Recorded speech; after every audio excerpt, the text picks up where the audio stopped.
ಎಲ್ಲ ಆಗಿದ್ದು ಈಗ 10 ರೂಪಾಯಿ ಇರೋದನ್ನ 20 ರೂಪಾಯಿ ಮಾಡೋದು, 20 ರೂಪಾಯಿ ಇರೋದನ್ನ 50 ರೂಪಾಯಿ 40 ರೂಪಾಯಿ.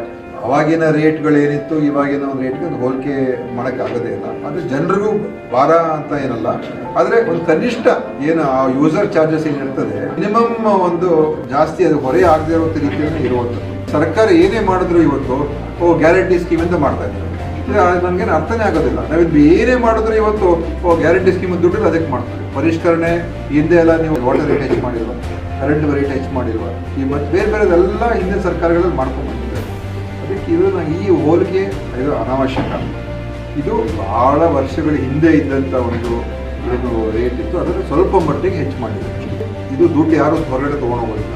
ಇದು ಆಸ್ಪತ್ರೆಯಲ್ಲಿ ಉಳಿತದೆ, ಆಸ್ಪತ್ರೆಯ ಕಮಿಟಿ ಇರ್ತದೆ.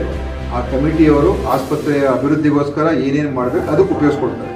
ಈಗ ಸಣ್ಣ ಪುಟ್ಟ ಕೆಲಸಗಳು ಇರ್ತದೆ, ರಿಪೇರಿ ಇರ್ತದೆ, ಸ್ವಚ್ಛವಾಗಿ ಇಟ್ಕೋಬೇಕು, ಕ್ಲೀನಾಗಿ ಇಟ್ಕೋಬೇಕು, ಸರ್ವಿಸ್ ತಗೋಬೇಕು.